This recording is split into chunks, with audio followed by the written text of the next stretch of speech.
তো ফাইনালের জন্য আমি যে লেকচার শিটগুলা সেটা আমি গতকালকে গুগল ক্লাসরুমে আপলোড করে দিয়েছি, তো আপনারা ওখান থেকে ডাউনলোড করে নিন।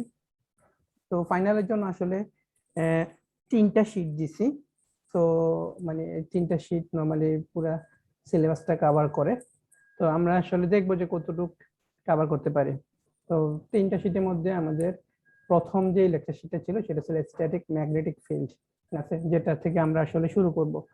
তো আপনারা জানেন যে মিড টার্মের আগে আমাদের যে সিলেবাসটা ছিল সেটা শুধুমাত্র আমাদের ইলেকট্রিসিটি রিলেটেড ছিল, স্ট্যাটিক ইলেকট্রিক ফিল্ড ছিল, ইলেকট্রোস্ট্যাটিক্স, তারপর ওইসব ব্যাপার মানে ইলেকট্রিসিটি রিলেটেড ব্যাপার স্যাপারগুলো বেশি ছিল।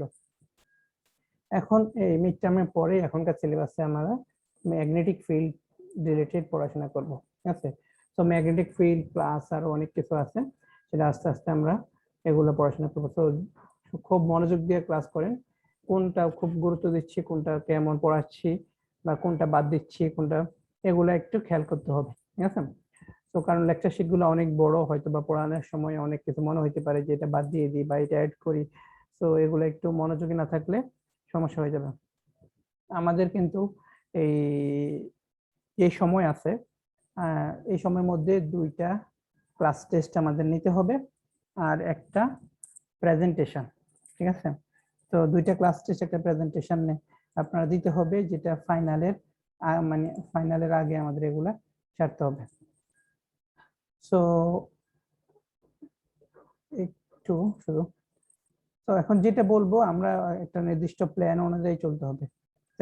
প্ল্যান না করলে আমাদের এই 2টা ক্লাস টেস্ট প্লাস আপনার প্রেজেন্টেশন এগুলা সমস্যা হয়ে যাবে। তো আমি এটা শেয়ার করে দেখাই আপনাদেরকে।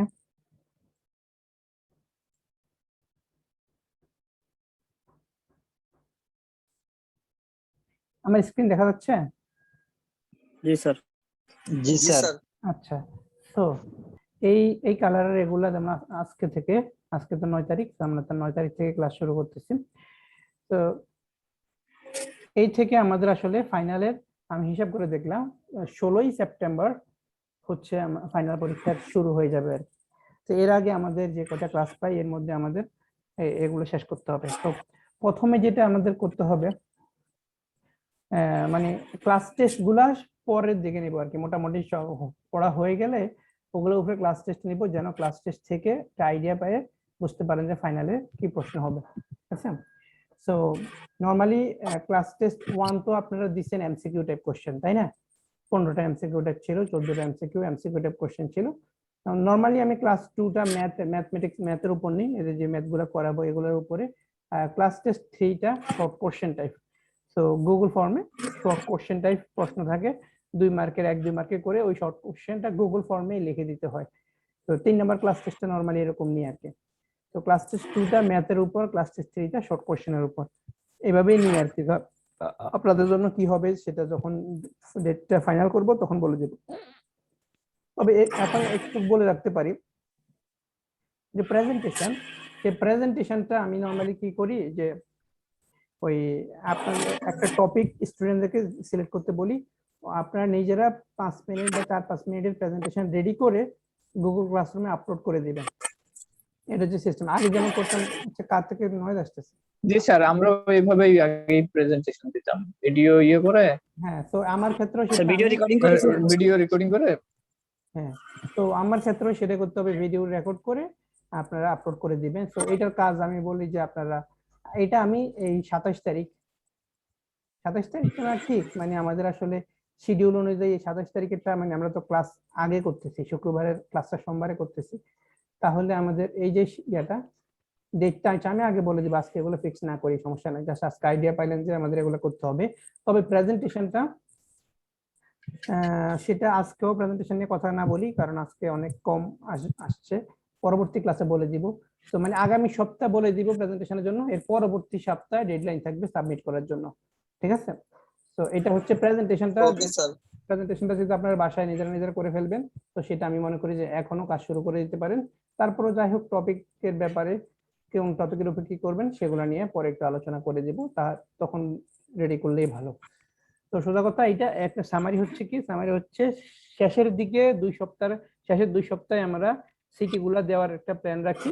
আর আর প্রেজেন্টেশনটা আমরা এই যে খুব সহসাই যে কোনো একটা টপিকের উপরে 4-5 মিনিটের একটা ভিডিও বানিয়ে সেটা সাবমিট করে দেবো। এটা হচ্ছে মোটামুটি আমাদের একটা প্ল্যান।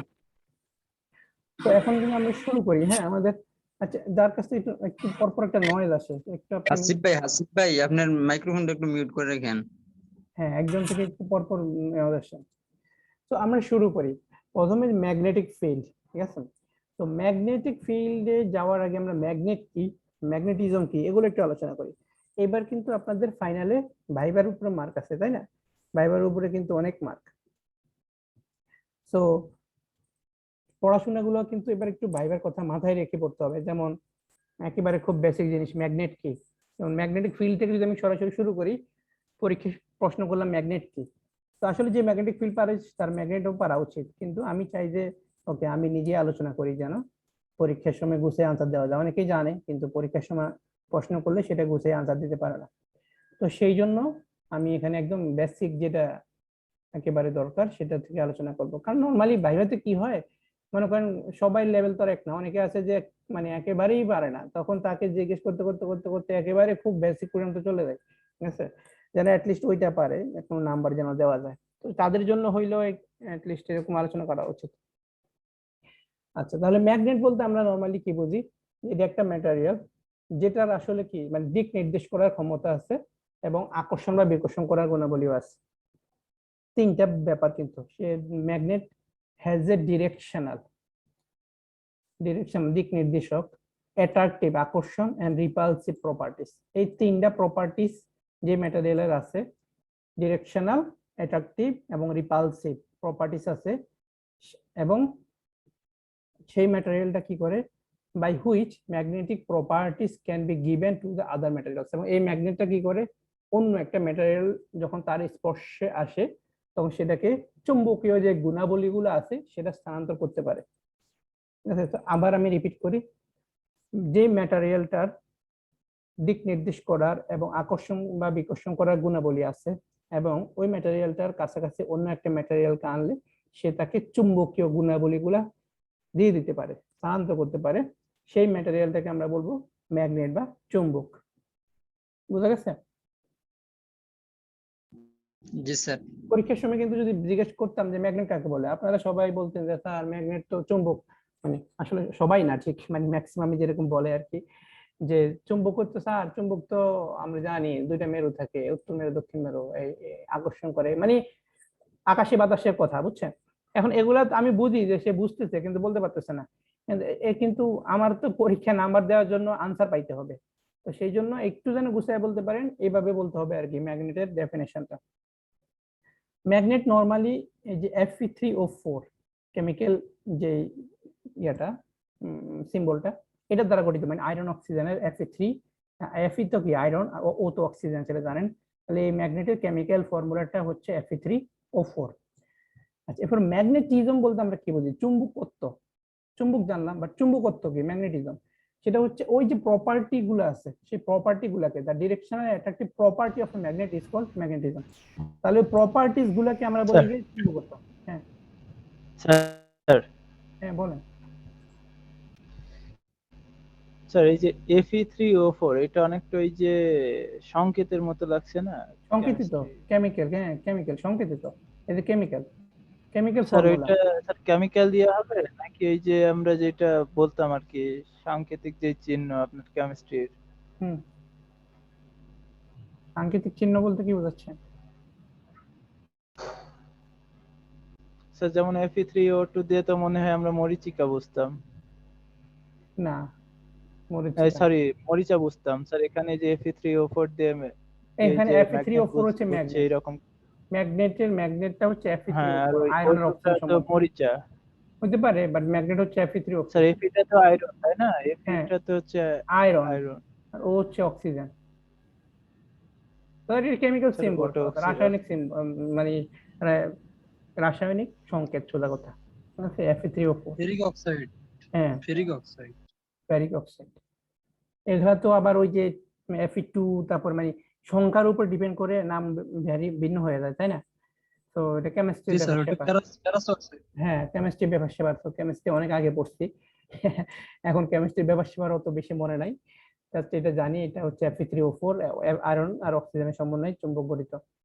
ঠিক আছে।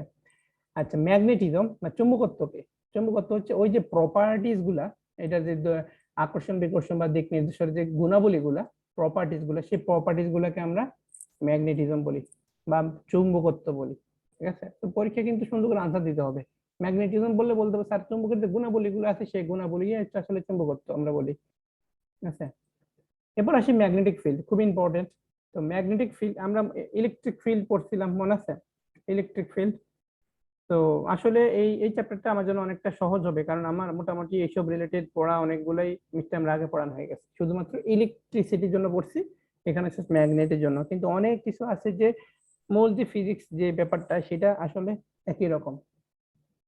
যেমন ইলেকট্রিক ফিল্ডের ক্ষেত্রে কি ছিল মনে আছে আপনাদের? ইলেকট্রিক ফিল্ড কাকে বলে? তড়িৎ ক্ষেত্র কাকে বলে? তড়িৎ ক্ষেত্র কাকে বলে? কি মনে নাই কারো? পরীক্ষা দিলেন তো মাত্রই, কয়দিন হলো। ইলেকট্রিক ফিল্ড কাকে বলে?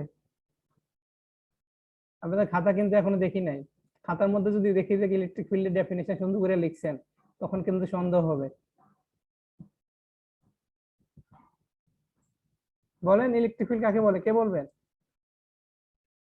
সারোয়ার, আপনি বলেন। সারোয়ার, ID 24। আমাকে কি শুনতে পাচ্ছেন আপনারা? জি স্যার। হ্যাঁ, সারোয়ার আপনি কি আছেন নাকি ঘুমাইতেছেন? অ্যাটেন্ডেন্স আজকের বাদ। তারপর স্যার কে বলবেন তড়িৎ তো? ক্ষেত্র হ্যাঁ বলতে আপনার, হ্যাঁ, স্যার বলেন বলেন। বলবো, হ্যাঁ বলেন, অবশ্যই। তড়িৎ ক্ষেত্র বলতে আপনার বৈদ্যুতিক ভাবে যেই কণাগুলো থাকে, মানে একটা যেই আকর্ষণ, ওইটার অবস্থান তার চারদিক যেই পর্যন্ত যায়, মানে চারদিকে ওইটার যে প্রভাব, ওই প্রভাবটা যতদূর পর্যন্ত বিস্তৃত করে স্যার, সেটাই হচ্ছে আপনার ফিল্ড, যে এরিয়া ওকে পর্যন্ত আর কি। ওকে, ভেরি গুড। হ্যাঁ, আর কে বলবেন? স্যার ওই আহ, চুম্বককে স্থির রেখে বা কোন পরিবাহীকে স্থির রেখে যে প্রক্রিয়া আমরা আর কি এটা ম্যাগনেট, ম্যাগনেট তো না স্যার, এটা তড়িৎ আবেশ যেটা উৎপন্ন করি বা উৎপন্ন হয়, ওর যে পরিধিটা ওইটাই তো ম্যাগনেটিক ফিল্ড, কি সরি তড়িৎ ফিল্ড স্যার। ওখান থেকে তো আমরা স্যার আমি ইলেকট্রিসিটিটা বলি, পেয়ে থাকি। হ্যাঁ হ্যাঁ, বলেন। স্যার একটা চার্জের তার চারপাশে যে রিজিয়ন তৈরি করে তাই ইলেকট্রিক ফিল্ড। এই তো আলমগীর হুসাইন এতক্ষণে বলছে সুন্দর করে, সিম্পল করে। এর আগে যারা বলছেন আপনাদেরও হয়েছে, কিন্তু একটু ঘুরায় ফিরে হয়েছে আর কি। এত ঘুরায় ফিরে তো দরকার নাই। তড়িৎ ক্ষেত্র হচ্ছে সিম্পল একটা কথা, একটা চার্জ তার আশেপাশে যেই ক্ষেত্র তৈরি করে সেটা হচ্ছে তড়িৎ ক্ষেত্র। এর থেকে সিম্পলি আর বলা যায়? আছে চার্জটা আবেশ প্রক্রিয়া, এই চারপাশের এই যেমন আবেশে নিয়ে আসছে একজন, তো এত কঠিন তো করার দরকার নাই। সিম্পল কথা বলতে, একটা চার্জ তার আশেপাশে যে ক্ষেত্র তৈরি করে সেটাই তড়িৎ ক্ষেত্র। আচ্ছা আচ্ছা, তড়িৎ ক্ষেত্রে যদি এই এতজনের মধ্যে মাত্র 3-4 জন বলছেন, যারা বলছেন বুঝলাম যে হ্যাঁ তারাই মোটামুটি আইডিয়া আছে, ভালো হোক আর শুদ্ধ হোক আর ভুল হোক বলছেন এবং আইডিয়া আছে। কিন্তু অন্য যারা, তারা কি ইলেকট্রিক ফিল্ডে যদি না পারেন তাহলে কেমনে হবে বলেন? মিড টার্মের খাতা দেখি না, কিন্তু মিড টার্মের খাতা দেখার সময় মনে করবো যে আপনারা কেউ ইলেকট্রিক ফিল্ড পারেন না, সেই কি চিন্তা ভাবনা করবো আমি? বলেন। আমি যদি পুরো এক মিড টার্ম পর্যন্ত ইলেকট্রিসিটি পড়াইলাম, অথচ ইলেকট্রিক ফিল্ড বলতে পারে না মিড টার্ম পর পর্যন্ত, এটা তো খুবই দুঃখজনক, বুঝছেন? So, আমি আশা করি যে আসলে পারেন সবাই, হয়তো এখন অনেকে বলতেছেন না। ঠিক আছে, আমি আশা করি পারেন। ঠিক আছে, তো আচ্ছা যাই হোক, সমস্যা নাই। ইলেকট্রিক ফিল্ড কি? ইলেকট্রিক ফিল্ড তো চার্জের যে আশেপাশে যে ক্ষেত্রটা তৈরি করে সেটা। এখন ম্যাগনেটিক ফিল্ড কি?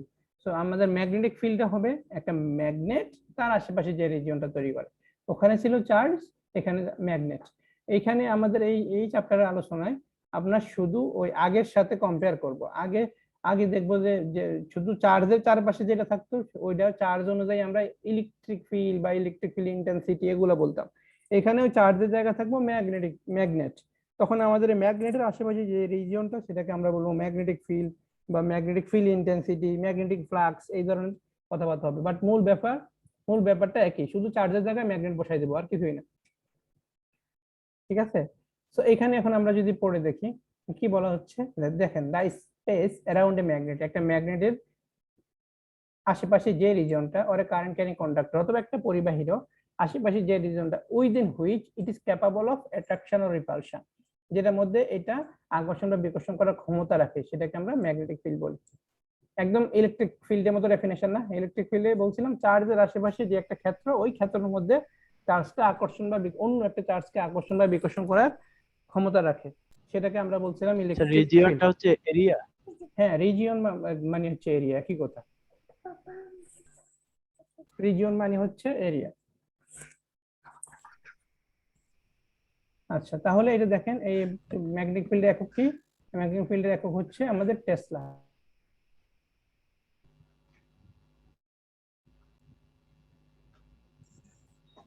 তাহলে ম্যাগনেটিক ফিল্ডের একক হচ্ছে টেসলা, এটা খেয়াল রাখতে হবে। হ্যাঁ, এসআই একক। আর টেসলার সাথে আসলে গজ যেটা, সেটা সম্পর্ক হচ্ছে 1 টেসলা সমান 10⁴ গজ। সো গজ নরমালি আমরা এখন ইউজ করি না, আমরা এসআই ইউনিট যেটা টেসলা সেটা ইউজ করি। তো ম্যাগনেটিক ফিল্ডের যখন ম্যাথ করব তখন আমরা সেটাকে টেসলা এককে লিখবো। ম্যাগনেটিক ফিল্ডকে কি দিয়ে প্রকাশ করা হয়? বি দিয়ে। খেয়াল রাখতে হবে, ম্যাগনেটিক ফিল্ড হচ্ছে আমাদের বি, তো বি দিয়ে ম্যাগনেটিক ফিল্ডটাকে প্রকাশ করা হয়। আচ্ছা আচ্ছা, তাহলে এখানে যে কথাগুলো বলা আছে এগুলো সিম্পল কথাবার্তা। Magnetic fields are areas where N sir অন্য কোনো নাম বোঝায় স্যার যেটা থেকে ম্যাগনেটিক ফিল্ড আইছে? বুঝি নাই, আবার বলেন তো। স্যার বি দিয়ে তো আমরা ম্যাগনেটিক ফিল্ড বলছি, তো বি দিয়ে কি ইংরেজি বা আপনার ইটালিয়ান অনেক রকম নাম থাকে না, যে ওইটা থেকে না না আসছে বিটা? না না না, ওইরকম না। ম্যাগনেটিক ফিল্ডকে আমরা সিম্বল বি দিয়ে প্রকাশ করি, ওইরকম কোনো মানে ইয়ার ব্যাপার নাই যে ওইটা কোন একটা ওয়ার্ড থেকে আমরা শব্দটা নিছি, ওরকম না। ম্যাগনেটিক ফিল্ডকে সিম্বল হচ্ছে বি। ঠিক আছে, আচ্ছা, তাহলে ম্যাগনেটিক ফিল্ড কি? অবশ্যই একটা ভেক্টর রাশি, সেটা তো অবশ্যই, এটা মান আছে, দিক আছে, সেই জন্য এটা আমাদের ভেক্টর রাশি। আচ্ছা, the field magnetic field are areas where an object exhibits a magnetic influence, একই কথা। ম্যাগনেটিক ফিল্ড হচ্ছে ওই ক্ষেত্রটা যেখানে একটা অবজেক্ট চুম্বকীয় প্রভাব অনুভব করে, অ্যান অবজেক্ট এক্সিবিটস অনুভব করে বা প্রদর্শন করে, এই ম্যাগনেটিক ইনফ্লুয়েন্স প্রদর্শন করে। একটা অবজেক্ট কি করে প্রদর্শন করে? ম্যাগনেটিক ইনফ্লুয়েন্স, চুম্বকীয় প্রভাব অনুভব করে। ঠিক আছে, the field the fields affect neighboring objects along things are called magnetic field lines, মানে যেই ফিল্ড দিয়ে একটা চুম্বক, মানে জাস্ট চুম্বক, ইলেকট্রিক ফিল্ড লাইন্স এগুলো চিন্তা করেন, ইলেকট্রিক ফিল্ড লাইন্স চুম্বক বলরেখাগুলো যেরকম ছিল, সরি ইলেকট্রিক ফিল্ড লাইন্স মানে তড়িৎ বলরেখাগুলো আমাদের যেরকম ছিল, এখানে ঠিক চুম্বকীয় বলরেখার মাধ্যমে একটা চুম্বক আরেকটা চুম্বককে, দ্যাট মিন্স একটা অবজেক্ট আরেকটা অবজেক্টকে আকর্ষণ করে বা বিকর্ষণ করে। A magnet can attract or push away another object. So যেটা বললাম, অ্যাট্রাক্ট করতে পারে অথবা পুশ করতে পারে, মানে বিকর্ষণ করতে পারে, রিপেল করতে পারে। ম্যাগনেটিক পোলস আর the points where the magnetic field lines begins and ends. Magnetic poles, ম্যাগনেটের যে মেরু থাকে, মেরুগুলা হচ্ছে সেই জায়গা যেখান থেকে চুম্বকীয় যে বলরেখাগুলো সেটা শুরু হয় আর শেষ হয়। ঠিক আছে, সো আমাদের যে তড়িৎ বলরেখাগুলো যে ছিল, প্লাস চার্জ থেকে বের হয়ে নেগেটিভ চার্জের মধ্যে প্রবেশ করত, একটা থেকে বের হয়ে আরেকটাতে প্রবেশ করত তড়িৎ বলরেখাগুলা। এখানে চুম্বকীয় বলরেখাগুলা কি, একটা মেরু থেকে শুরু হয়ে আরেকটা মেরুতে গিয়ে শেষ হবে। ঠিক আছে, এবং সেই মেরুগুলাকে আমরা বলি যে ম্যাগনেটিক পোলস, চুম্বকীয় মেরু। তাহলে ম্যাগনেটিক পোলস আর দ্য পয়েন্টস, মেরুগুলো হচ্ছে সেই বিন্দুগুলা where the magnetic field lines, যেখান থেকে ম্যাগনেটিক ফিল্ড লাইন্স চুম্বকীয় বলরেখাগুলা, চুম্বকীয় ক্ষেত্ররেখাগুলা বিগিন এন্ড এন্ড, শুরু হয় এবং শেষ হয়। এক জায়গা থেকে শুরু হবে, আরেক জায়গা থেকে আরেক জায়গায় গিয়ে শেষ হবে। তো আমি যদি একটা ইলেকট্রিক ফিল্ডে চার্জ দেখা যেত পজিটিভ থেকে লাইন হইতো নেগেটিভে গিয়ে শেষ হইতো, আর এটা কি নর্থ পোল থেকে শুরু হবে সাউথ সেটা পোলে যাবে বা সাউথ পোল এটা আমি থেকে শুরু একটা হবে? ফিগার বুঝছি, আমি এটাই দেখাচ্ছিলাম। আমি একটা ফিগার দেখাই। আচ্ছা, ফিগারটা আমার শিটে নাই, আমি এখান থেকে দেখাচ্ছি। তো মানে এই যে ফিগার দেখাই বলি, নর্থ থেকে শুরু হয়ে সাউথে যায় আর কি। নতুন করে শেয়ার দিই। ওকে, স্ক্রিন দেখতে পাচ্ছেন? জি জি স্যার। স্যার। তো এই চুম্বকগুলো আপনারা ফিজিক্সের ল্যাব করছিলেন না? আপনারা কি জানেন ফিজিক্যালি করতে পারছেন কিনা? ফিজিক্সের একটা স্যার ল্যাব এবার করতেছি। এবার করতেছেন না ফিজিক্স ল্যাব? ফিজিক্সের একটা এক্সপেরিমেন্ট আছে জি, স্যার। ম্যাগনেটোমিটারের, ঠিক আছে? এরকম হচ্ছে না, ভার্চুয়ালি করতে হচ্ছে। ভার্চুয়ালি করছেন, হ্যাঁ। এরকম চুম্বক দিয়ে, হ্যাঁ হ্যাঁ, ডিফ্লেকশন ম্যাগনেটোমিটার ওইটা স্যার? ডিফ্লেকশন ম্যাগনেটোমিটার, হ্যাঁ, ডিফ্লেকশন ম্যাগনেটোমিটারের একটা আছে, এক্সপেরিমেন্ট আছে। ওইটাতে এই ধরনের চুম্বক দিয়ে আপনারা এক্সপেরিমেন্টগুলো করতে হয়। আমাদের ফিজিক্যালি যে করলে আমাদের ল্যাবের মধ্যে এরকম চুম্বক অনেকগুলো আছে। তো জাস্ট এই ফিগারটা যেরকম দেখতেছেন ঠিক এক্স্যাক্টলি ওইরকমই, লাল আর নীল, এক অর্ধেক লাল থাকে অর্ধেক নীল থাকে, এই ধরনের চুম্বক। তো লালটা হচ্ছে আসলে নর্থ পোল, আর এসটা হচ্ছে সাউথ পোল, উত্তর মেরু আর দক্ষিণ মেরু আর কি। তো এই যে রেখাগুলো দেখতেছেন এগুলো হচ্ছে আমাদের চুম্বক বলরেখা, ঠিক আছে? ম্যাগনেটিক ফিল্ড লাইন্স, ক্ষেত্র রেখা বলতে পারেন। এইটা নর্থ থেকে শুরু হয়ে সাউথের মধ্যে যায়, ঠিক আছে? এটা হচ্ছে চুম্বক বলরেখাগুলোর বৈশিষ্ট্য। দেখছেন নর্থ থেকে শুরু হচ্ছে, কিন্তু আমাদের ইলেকট্রিক ফিল্ড লাইন্স ছিল দুইটা চার্জের মধ্যবর্তী, প্লাস চার্জ আর মাইনাস চার্জ, প্লাস থেকে বের হইতো মাইনাস থেকে ঢুকতো। এখানে হচ্ছে আমাদের নর্থ থেকে শুরু হয়ে সাউথে যাবে। তাহলে আপনি চুম্বকের মেরু ডেফিনেশন এখান থেকেও দিতে পারেন, যে চুম্বকের মেরু হচ্ছে সেই জায়গা যেখান থেকে আসলে চুম্বক বলরেখাগুলো সৃষ্টি হয় এবং যেখানে এসে শেষ হয়। বিগিন এন্ড এন্ড, অথবা স্টার্ট এন্ড এন্ড, যে কোনোটা বলতে পারেন। শুরু হয় এবং শেষ হয় যেই চুম্বকের যেই প্রান্ত থেকে, সেই প্রান্তটাকে আমরা বলি চুম্বক মেরু, ঠিক আছে? তো খুব সুন্দর করে এভাবে বলতে হবে। আচ্ছা, এরপরে যদি আমরা চলে যাই এখানে, তাহলে আমরা দেখলাম এটা। এবারে ম্যাগনেটিক পোলস অলরেডি আমরা বলে ফেলছি যে ম্যাগনেটিক পোল গুলা কি। তারপরে এখানে অন্য আরেকভাবে মনে লেখা আছে যে two poles north and south of equal strength and separated by small distance is called magnetic poles. দুইটা প্রান্ত যেটার শক্তিমাত্রা সমান এবং একটা স্মল ডিসটেন্সে তারা সেপারেট আছে। তো দেখা যাচ্ছে কি দুইটার আমার এই যে স্ট্রেংথ নর্থ আর সাউথ যেটা বলে, দুইটার স্ট্রেংথ সমান এবং দুইটা একটা স্মল দূরত্বে সেপারেট করা আছে। তবে সেই প্রান্ত দুইটাকে আমরা বলি যে ম্যাগনেটিক পোলস। তবে আমার কাছে ওই সংজ্ঞাটাই, এই যে এখানে যেটা লিখছে সেই সংজ্ঞাটাই ভালো লাগে, যে চুম্বকের ওই প্রান্তটাই চুম্বক মেরু, যেখান থেকে চুম্বক বলরেখাগুলো সৃষ্টি হয় এবং শেষ হয়। তো যে যেভাবে পছন্দ সেভাবে বলতে পারেন, ঘুরে ফিরে আসলে একই কথাই। আচ্ছা, এরপরে আমাদের এর যে দুটা মেরুটা স্যার, এই পুরো চৌম্বকের হাফ থেকে অটোমেটিক কি মেরুটা ভাগ হয়ে যায়? হ্যাঁ দুটো মানে পোল। হ্যাঁ হ্যাঁ, চুম্বকের মাঝখানটা যদি থেকে আমি এখন ভেঙে ফেলি চৌম্বকটা, সাপোজ মিড থেকে ভেঙে ফেললাম, তাহলে এই যে এম সাইডে যে অংশটা আছে লেফট সাইডে, ওখান থেকে আবার ওই নর্থ সাউথ তৈরি হয়ে যাবে আবার ওর মাঝ থেকে, তাই তো? হ্যাঁ হ্যাঁ, রাইট। Okay sir. আচ্ছা, এরপর আসি magnetic dipole moment. Magnetic dipole moment কি? ম্যাগনেটিক ডাইপোল মোমেন্ট হচ্ছে জাস্ট একটা ম্যাথমেটিক্যাল ইকুয়েশন হবে। স্ট্রেংথ, একটা মেরুর যে স্ট্রেংথ সেটা যদি আমরা এম ধরি, যে উত্তর মেরু হোক আর দক্ষিণ মেরু হোক, আমরা জানলাম যে এদের স্ট্রেংথ মানে শক্তিমাত্রা সমান। তো এই স্ট্রেংথের সাথে আমাদের ম্যাগনেটিক লেন্থ যেটা, সেটা যদি আমরা গুণ করি, ম্যাগনেটিক লেন্থ। তো ম্যাগনেটিক লেন্থ হচ্ছে আসলে দুইটা মেরুর, সোজা কথা, যে দূরত্বটা দুইটা মেরু, তো এটাকে আমরা টোয়াইস এল দিয়ে প্রকাশ করি। চুম্বক দৈর্ঘ্য যেটা সেটা হচ্ছে টোয়াইস এল। তো বলতে পারেন স্যার টোয়াইস এল লিখলে কেন, শুধু এল লিখলে কি হতো? আছে, তো টোয়াইস এল লেখার আসলে একটা উদ্দেশ্য হচ্ছে যে যেহেতু আমার চুম্বকটা মানে আমরা দেখতেছি দুই ভাগ, উত্তর মেরু আর দক্ষিণ মেরু। তো আমরা এটাকে যদি এই উত্তর মেরুর অংশটা বা দক্ষিণ মেরুর অংশটাকে এল, এটাকে যদি এল বলি, তাহলে টোটাল আমাদের যে ইয়াটা ডিস্টেন্সটা সেটা টোয়াইস এল হয়। দুইটা মেরু মাঝখান থেকে আলাদা হয়ে গেছে, তো একটা মেরুর অংশটাকে আমি এল বললাম, আর একটা মেরুর অংশটাকে আর একটা এল বললাম। তাহলে সেক্ষেত্রে টোটাল আমার যেই ম্যাগনেটিক লেন্থ হবে, চুম্বক দৈর্ঘ্য হবে, সেটা হবে আমার টোয়াইস এল, ঠিক আছে? তাহলে ম্যাগনেটিক ডাইপোল মোমেন্ট হচ্ছে আসলে সেই ম্যাগনেটিক স্ট্রেংথের সাথে ম্যাগনেটিক লেন্থের যখন আমরা গুণ করব, সেটা ম্যাগনেটিক ডাইপোল মোমেন্ট, ঠিক আছে? এখন আসলে ডাইপোল মোমেন্ট বলতে তাহলে আমরা আসলে ফিজিক্যালি কি বুঝি, এটা তো আসলে আমি ম্যাথমেটিক্যালি দেখাইলাম না, স্ট্রেংথের সাথে চুম্বক দৈর্ঘ্য গুণ দিলাম, বাট এটা ফিজিক্যাল মিনিংটা কি, এটা মিনিংটা আমি এভাবে বলতে পারি যে ম্যাগনেটিক ডাইপোল মোমেন্ট আসলে আমাকে নির্দেশ করে একটা চুম্বক কতটা স্ট্রং, কতটা শক্তিশালী, বা ওই চুম্বকটার যে স্ট্রেংথ আছে, দুই পোল স্ট্রেংথ যেটা আছে সেগুলা আসলে কতটুকু শক্তিশালী সেটা। তার মানে হচ্ছে ম্যাগনেটিক ডাইপোল মোমেন্টের মান যদি আমি খুব কম পাই, মানে এম এর মান আমি অনেক কম আছে, তাহলে আমি বুঝি যে ওই চুম্বকটা আসলে একটা দুর্বল চুম্বক, ওইটার মেরুগুলা অতটা বেশি স্ট্রং না এটা।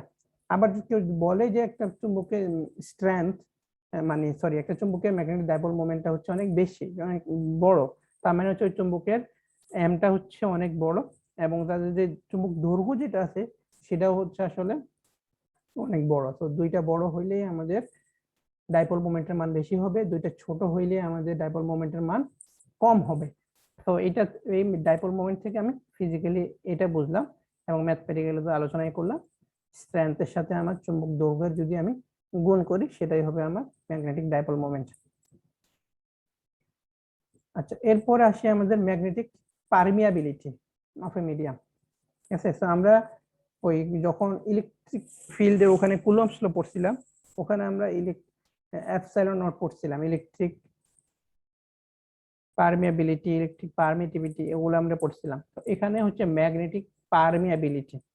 ঠিক আছে, সো ম্যাগনেটিক পারমিয়াবিলিটি যেটাকে আমরা, এই সিম্বলটা কি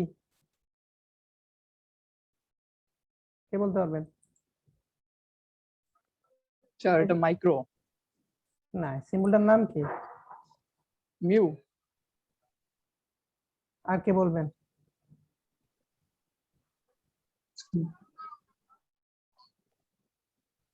ঠিক বলছে কিনা? মিউ না, মিউ। আচ্ছা, তো ঠিক আছে, এটা হচ্ছে আমাদের, হ্যাঁ মাইক্রো।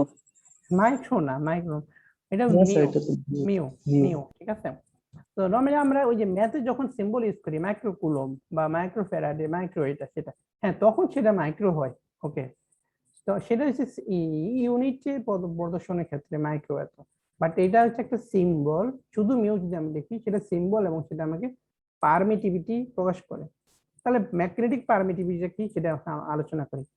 So magnetic permeability হচ্ছে it is the ability of a material to permit the passage of magnetic field lines of force through it. So সোজা বাংলায় যদি বলি, ম্যাগনেটিক পারমিয়াবিলিটি হচ্ছে সেইটা যেটা একটা ম্যাটেরিয়ালের মধ্যে দিয়ে চুম্বক যে বলরেখাগুলো সেটা পাস করতে পারবে কি পারবে না সেটা নির্দেশ করে। মনে করেন এই যে এখানে যে বক্সটা দেখতেছি আমরা, এটা এখন এই বক্সটার মধ্যে দিয়ে আমার এই যে চুম্বক বলরেখা যেগুলো আছে সেটা কি পাস করতে পারবে নাকি পারবে না, যে টার্মটা আমাকে সেটা প্রদর্শন করবে সেটাই হচ্ছে আসলে magnetic permeability. That means magnetic permeability যদি আমাকে বলে যে ম্যাগনেটিক পারমিয়াবিলিটি বেশি, তার মানে হচ্ছে ওই ম্যাটেরিয়ালটার মধ্যে দিয়ে খুব সহজে ম্যাগনেটিক ফিল্ড লাইন্স গুলা পাস হইতে পারবে। আর যদি বলা হয় যে না, ম্যাগনেটিক পারমিয়াবিলিটিটা আসলে খুব কম, তার মানে হচ্ছে যে এটার মধ্যে দিয়ে চুম্বক বলরেখাগুলো পাস করা সম্ভব না। লেখা আছে কিন্তু এখানে দেখেন, more magnetic permeability means more Sir, easily means more magnetic field lines will pass. pass. More মানে স্যার যত ম্যাগনেটিক পারমিট, হ্যাঁ ঠিক বলছেন, যত ম্যাগনেটিক পারমিয়াবিলিটির মান যত বেশি হবে তার মানে তত ইজিলি আমার ম্যাগনেটিক ফিল্ড লাইনগুলো পাস করতেছে। তো আমি আপনাদেরকে রিকোয়েস্ট করব, শুনে মানে ওই যে ক্লাস নিতেছি পড়তেছেন, চেষ্টা করবেন জিনিসটা বুঝে আপনার বাসায় আপনি আপনার ল্যাঙ্গুয়েজে আপনি গুছাই ফেলতে, ঠিক আছে? দেখবেন আমাকে বিশ্বাস করেন, ফাইনালে ভাইভাতে আপনি খুবই ভালো করবেন। আপনি যদি জাস্ট এখানে মুখস্থ করা শুরু করেন, it is the ability of a material to permit the passage of a magnetic field lines of force through it, এভাবে অনেকে এভাবে মুখস্থ করে ফেলবে। এই যে আজকের ক্লাস হতে মনে করেন মাত্র 19 জন আছে, ক্লাসে তো আরো 19 জন না 30 জনের উপরে আপনারা আছেন, দেখেন অনেকে কি করবে, এই লাইনটা পুরো একদম টাটকা মুখস্থ করে ফেলবে, ঠিক আছে? এবং আমি তো প্রশ্ন এগুলো জিজ্ঞেস করবোই ভাইভাতে, এগুলো জিজ্ঞেস করিয়ে সে যখন এই টাটকা হুবহু এটা বলে ফেলবে, তখন আমি এর ধরে নিব যে হে কিছু বুঝে নাই অথবা হে ক্লাস করে নাই, ঠিক আছে? হের আমি 5 মার্ক দিব। বা বা বি বি প্লাস এই ধরনের, ঠিক আছে। হে এ প্লাস পাওয়ার মার্ক পাবো না। এ প্লাস পাওয়ার মার্ক কারা পাবো? যে ক্লাস করছে এবং যে বুঝছে এবং বুঝে আনসার দিচ্ছে। তো আপনারা যারা ক্লাস করতেছেন, আমি চাই যে আপনারা এ প্লাস পান। তাহলে এ প্লাস পাইতে হলে কি করতে হবে? এই যে এইখানে এগুলা কি লেখা আছে, এগুলো আপনার মাথা ব্যথার দরকার নাই। ভাইভাতে তো এই ফাইনালের টপিকস নিয়ে আস্ক করা হবে না স্যার? হ্যাঁ হ্যাঁ, ফাইনাল টপিক নিয়ে শেষ করবে। আমি চাই যে কি, আমি চাই যে আপনারা সেটি কি আছে সেটার উপরে কম ডিপেন্ডেন্ট হন, এটার উপরে কম ডিপেন্ডেন্ট হন, এটার উপর কম নির্ভর করেন।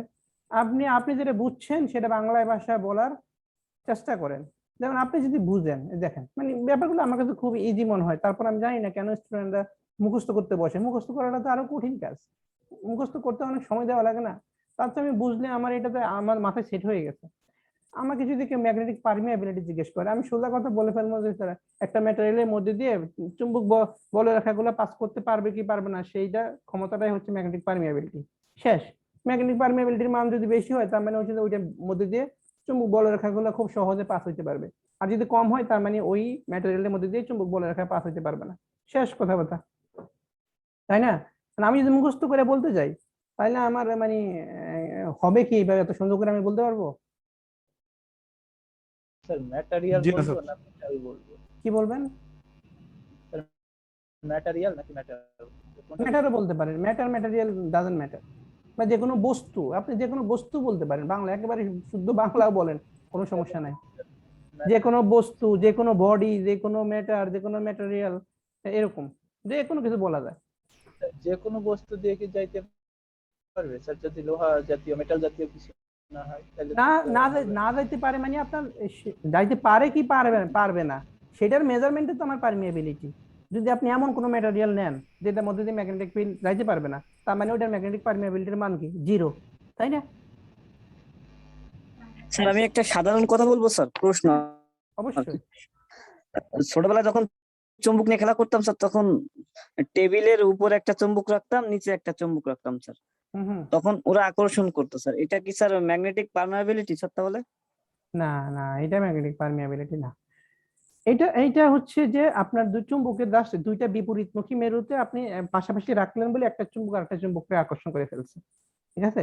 ম্যাগনেটিক মাঝখানে যে একটা মাঝখানে যে স্যার এই যে ম্যাটেরিয়ালটা আছে, মাঝখানে, হ্যাঁ না মানে মাঝখানে যে হ্যাঁ টেবিলের মাঝখানে রাখতাম স্যার, একটা নিচে একটা উপরে। হ্যাঁ হ্যাঁ হ্যাঁ, এটা ঠিক বলছেন। হ্যাঁ আচ্ছা, আমি বুঝি নাই। টেবিলের একটা উপরে রাখতেন আর একটা নিচে রাখতেন, তাই না? বাট টেবিল উদাহরণ না দিই, সোজা কথা কাগজ বলতে পারি। হ্যাঁ স্যার কাগজ বলতে পারি, মানে একদম সিম্পল। কাগজের উপরে একটা চুম্বক, জি, নিচে স্যার। একটা চুম্বক রাখলাম, তাহলে কি হয়তো দুইটা চুম্বক একটাকে আকর্ষণ করে রাখছে কাগজকে মাঝখানে রেখে, তাই না? তার মানে কি আসলে ওই কাগজটার ম্যাগনেটিক জি, স্যার। পারমিয়াবিলিটির মানটা হচ্ছে অনেক বেশি, ঠিক আছে। তো কাগজটার ম্যাগনেটিক পারমিয়াবিলিটির মান অনেক জি। বেশি বলেই চুম্বক বলরেখাগুলো একটা এইটার মধ্যে দিয়ে পাস হয়ে গিয়ে একটা আকর্ষণ করে ফেলছে। আপনি যদি কাগজ বড় নেন, মোটা বই নেন, ঠিক আছে, তখন দেখবেন আর এই একটা চুম্বক আরেকটা চুম্বককে আকর্ষণ করতেছে না, তাই না? জি জি, স্যার, স্যার। তখন মানে কি? পারমিয়াবিলিটি তখন পারমিয়াবিলিটি আমার শূন্য হয়ে গেছে, ওই বইটার বা জি, ওই মধ্যখানের বস্তুটা পারমিয়াবিলিটি শূন্য হয়ে গেছে, ওইটার মধ্যে দিয়ে আর চুম্বক বলরেখাগুলো পাস করতে পারতেছে না, ঠিক আছে। তো এই তো সুন্দর উদাহরণ দিয়েছেন। এরকম উদাহরণ দিয়ে নিজে পড়লে জিনিসটা পুরোপুরি মাথা থেকে যায়। আচ্ছা, তাহলে আমরা in other words it's the ratio of magnetic flux density. এটা আমরা ম্যাগনেটিক ডেনসিটির সাথে কিভাবে ম্যাথমেটিক্যালি বের করা হয় সেটা আমরা পরে দেখব। So it is denoted by mu, unit is henry per metre. Magnetic পারমিয়াবিলিটির একক কি? Henry per metre. এটা খেয়াল রাখতে হবে, আমরা ম্যাথ করার সময় দেখব মিউ দিয়ে প্রকাশ করা হয়। সো প্রত্যেকটা টার্ম কিন্তু খুব ইম্পর্টেন্ট, হ্যাঁ, বাইবার জিজ্ঞেস করার জন্য, ইভেন গুগল ফর্মে এমসিকিউ টাইপ কোশ্চেনের জন্য খুব ইম্পর্টেন্ট। ফিল্ডের একক তাহলে টেসলা আর এই পারমিয়াবিলিটি হচ্ছে হেনরি। হেনরি পার মিটার, শুধু হেনরি না, হেনরি পার মিটার। স্যার ফিল্ডেরটাতে টেসলা পড়লাম না? হ্যাঁ, ম্যাগনেটিক ফিল্ডের আছে একক হচ্ছে টেসলা, ঠিক আছে।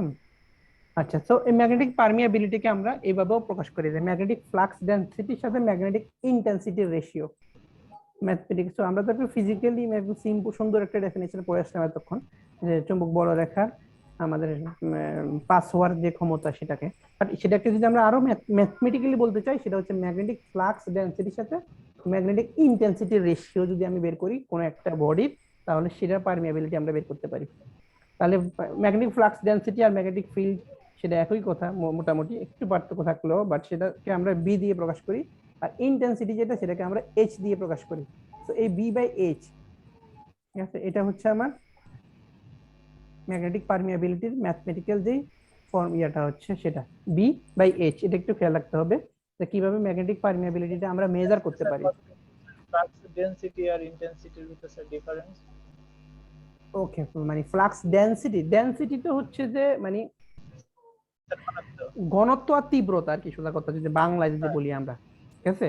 তো ঘনত্ব তো বুঝেন না, ঘনত্ব হচ্ছে কি মানে একটা নির্দিষ্ট জায়গা যদি আপনি বিবেচনা করেন ওই জিনিসের মধ্যে ওই একটা জিনিস কি পরিমাণে উপস্থিত আছে সেটা, তাই না? ঠিক আছে। আর ইন্টেন্সিটি হচ্ছে কি ওইটার মধ্যে দিয়ে কি পরিমাণে একটা জিনিস পাস করতে পারবে, যেমন ম্যাগনেটিক ইন্টেন্সিটি মানে ম্যাগনেটিক ফিল্ডটা কি পরিমাণে পাস করতে পারবে সেটা। ফ্লাক্স হচ্ছে ম্যাগনেটিক ফিল্ডের উপস্থিতি, ঠিক আছে। ফ্লাক্স ডেনসিটি মানে হচ্ছে ম্যাগনেটিক ফিল্ডের উপস্থিতি কতটুকু, কি পরিমাণ ম্যাগনেটিক ফিল্ড আছে সেটা। আর ইন্টেন্সিটি হচ্ছে ওর মধ্যে দিয়ে কি পরিমাণ ম্যাগনেটিক ফিল্ড পাস করতে পারবে সেটা, তীব্রতা। হ্যাঁ স্যার ঠিক আছে। স্যার ম্যাগনেটিক পারমিয়াবিলিটি কিসের উপর নির্ভর করে? ম্যাগনেটিক পারমিয়াবিলিটি ডিপেন্ড করতেছে এই যে ম্যাগনেটিক ফ্লাক্স ডেনসিটি আর ইন্টেন্সিটির উপর, ঠিক আছে। এটা হচ্ছে ম্যাথমেটিক্যাল বললাম, বা যদি বলেন ফিজিক্যালি মানে একদম সিম্পল কথাবার্তা যদি বলি তাহলে একটা মেটালের গুণাগুণের উপরে বলতে পারি স্যার। হ্যাঁ মেটালের গুণাবলীর উপর, সেটাই বলছি। মানে নরমাল যদি আপনি বলেন সাধারণ ভাষায় ম্যাগনেটিক পারমিয়াবিলিটি তার মানে হচ্ছে যে ওইটার ওই ম্যাটেরিয়ালটার বা ওই বস্তুটা, যেমন কাগজ বা বই যেটা বললাম, ওইটার গুণাবলীর উপরে ডিপেন্ড করে ওইটা আসলে কি দিয়ে গঠিত, ওইটার মধ্যে চুম্বকীয় গুণাবলী আছে কিনা সেটার উপরে মেইনলি ডিপেন্ড করতেছে ম্যাগনেটিক পারমিয়াবিলিটি, ঠিক আছে। আর যদি ম্যাথমেটিক্যালি বলি, ম্যাথমেটিক্যালি হচ্ছে যে ওই ম্যাগনেটিক ফ্লাক্স ডেনসিটি আর ইন্টেন্সিটির সাথে এটা রিলেটেড, ঠিক আছে। মানে ঘুরে ফিরে কথাগুলো একই কথা, ঠিক আছে। আপনি কোন মানে আনসারটা হইতে পারে একবারে সিম্পল সাধারণ ভাষায় দিতে পারেন ওইভাবে যে ম্যাগনেটিক পারমিয়াবিলিটি ডিপেন্ড করে একটা ম্যাগনেটের ম্যাগনেটিক প্রপার্টিজ গুলোর উপর, ওইটার মধ্যে ম্যাগনেটিক ফিল্ড আছে কি পরিমাণ, ম্যাগনেটিক ফিল্ড উপস্থিত আছে বা এর মধ্যে ম্যাগনেটের চুম্বকীয় কোনো গুণাবলী আছে কিনা তার উপর। এটা হচ্ছে সাধারণ ভাষায় বলতে পারেন। আর যদি একদম পুরো ম্যাথমেটিক্যালি বলতে চান তাহলে এটা বলতে হবে যে এটা ডিপেন্ড করতেছে ওই ম্যাটার বা ওই বডিটা ফ্লাক্স ডেনসিটি মানে ম্যাগনেটিক ফ্লাক্স ডেনসিটি আর ইন্টেন্সিটির সাথে, ঠিক আছে। আচ্ছা এরপরে স্যার আমরা হ্যাঁ বলেন বলেন স্যার আপনি বলছিলাম আপনি আপনি কোথায় খুঁজছিলেন থেকে স্যার। আসছেন, ঘুমাইছিলেন? স্যার আমি না না ক্লাসে ছিলাম, ওই আপনি যখন সময় দিচ্ছিলেন তখন আমি আবার ওই আমার একটি রিলেটিভ আসছিল আমাদের বাড়িতে আর কি, তো আমি তখন আর কি উনারে আনতে গেছিলাম। তো আপনি এমন আচ্ছা সময় আমার নাম ডাকতেছেন, মানে আমার ফোন ছিল পকেটে, তো হাতে মালামাল ছিল, এই কারণে মানে আমি ওই রিপ্লে করতে পারিনি। আচ্ছা ঠিক আছে, এখন অ্যাটেন্ডেন্সে মার্ক 0 হয়ে গেছে আর কি আর করা বলে। স্যার অ্যাটেন্ডেন্সে দিয়েন না নাম্বার, সমস্যা নাই। এখন আপনার ক্লাসে যদি কিছু নাই শিখতে পারলাম তো ক্লাসে অ্যাটেন্ড করে তো লাভ নাই, সেটাই বড় কথা, তাই না? অ্যাটেন্ডেন্সটা বড় কথা না। এখন আপনার যে একটা সাবজেক্ট, এখন দেখা গেল কেউ যে আমাকে জিজ্ঞাসা করে যে এই সাবজেক্ট থেকে কি কি শিখছো তুমি, এখন যদি আমি কিছু বলতেই না পারি তাহলে তো বলবো যে তুমি কি ক্লাস করছো, সেটাই তাই না? অ্যাটেন্ডেন্সটা খুব ভালো লাগলো কথাটা, অ্যাটেন্ডেন্সটা মোটো ব্যাপার না। আমি এটাই বলি, অনেকের এটাই বলি অ্যাটেন্ডেন্সের জন্য অনেকে না একটু স্যার, পাগল। আমি যত ক্লাসই করি না কেন আমি ওইরকম ইয়ে নিয়েই করি যে আমি এই ক্লাস থেকে কি শিখতেছি ওইরকম ইয়ে নিয়ে, মানে মানে আমার কাছে অ্যাটেন্ডেন্স যেটা তো মনে ফেক হয় না, মাত্র 5 নাম্বার অ্যাটেন্ডেন্স, আর 5 এটাই নাম্বারে আর কি। এটাই আমি অনেকেরই দেখি, ইভেন মানে কিছু মনে করেন না, মানে ইভিনিং বেসে এই টেন্ডেন্সিটা বেশি দেখি যে মানে অ্যাটেন্ডেন্সের জন্য পাগল। শুধু আপনারা না, মানে আপনারা তো মাত্র শুরু না করলেন, জি but স্যার, আছে এর আগে অনেকেই যেগুলো আছে। দেখছি মানে অ্যাটেন্ডেন্সের জন্য পাগল, মানে তার অ্যাটেন্ডেন্সে দুনিয়ার সব। আর আমি বলি আরে ভাই অ্যাটেন্ডেন্স হচ্ছে 5 মার্ক, তুমি আরো কত হ্যাঁ জিনিস স্যার আছে সেটাই। ওগুলাতে তো তাই 5 এর না তুমি 10 15 20 এমনি বেশি পাই যেতে পারো। অ্যাটেন্ডেন্স নিয়ে এই যে মারামারি পারামারি এরকম টিয়া দেখা সিরিয়াস দেখা, ওইটা তার একটা খারাপ ইমপ্রেশন আরো সৃষ্টি করে, যে মনে হয় যেন এই অ্যাটেন্ডেন্সের জন্যই ক্লাস করে। না সেটাই, এখন আমার থেকে ওইটা মানে খারাপ লাগতেছে যে স্যার আমাকে না ডাকলো আমি রিপ্লাই করতে সমস্যা নেই না, পারলাম না। আমি জানি আপনি ক্লাস করেন সব সময়, ধরো পাচ্ছিলাম না তো তাই, কারণ ইলেকট্রিক ফিল্ডের জি স্যার। ডেফিনেশন কেউ দিতে পারতেছিল না। এনিওয়ে ঠিক আছে বাদ দেন। না আমরা স্যার, এবার আমার তো আসি, খেয়াল আছে ইলেকট্রিক ফিল্ডে আপনি যে মানে উদাহরণ দিয়ে বুঝাইছিলেন, আবার ঠিক ওই যে আছে রিজন গুলো দেখাই দিছিলেন প্লাস মাইনাসের। আচ্ছা ঠিক আছে, আমরা তাহলে এখনকার টপিক আসি, সমস্যা নাই কিছু হয় না। সো রিলেটিভ ম্যাগনেটিক পারমিয়াবিলিটি আসি। তো আমরা ম্যাগনেটিক পারমিয়াবিলিটি তো দেখলাম, এবার আসি যে relative magnetic permeability. So relative শব্দের অর্থ কি? মানে আপেক্ষিক। এই রিলেটিভ মানে আবার আত্মীয় না, ঠিক আছে। তো এই রিলেটিভ শব্দের অর্থ হচ্ছে আসলে আপেক্ষিক, মানে কোনো একটা কিছুর সাথে আমি তুলনা করব, রিলেটিভ ম্যাগনেটিক পারমিয়াবিলিটি মানে হচ্ছে কি যে কোন একটা কিছুর সাপেক্ষে কোন একটা কিছুর সাথে তুলনা করে আমি ম্যাগনেটিক পারমিয়াবিলিটিটা বলবো। তো আচ্ছা, কার থেকে নয়েজ আসতেছে? সাগর ভাই। ইসলাম, দুইটা থেকে জয়েন করছেন, কোনটা থেকে জানি নয়েজ আসতেছে, মিউট করে দিলাম।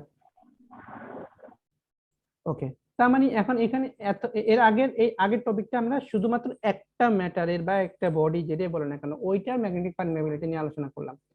এখানে ঠিক ওইটারই অন্য একটা কাছে সাপেক্ষে বলবো, ঠিক আছে? মানে সাপেক্ষে বলে বুঝেন তো, যে মনে করেন আমি যদি বলি যে ফর এক্সাম্পল গ্রিন ইউনিভার্সিটির দূরত্ব, গ্রিন ইউনিভার্সিটি আমাদের শেওড়াপাড়াতে আছে, তাহলে আমি যদি গ্রিন ইউনিভার্সিটির দূরত্ব বলতে চাই তাহলে আমাকে কোনো একটা কিছু সাপেক্ষে বলতে হবে না?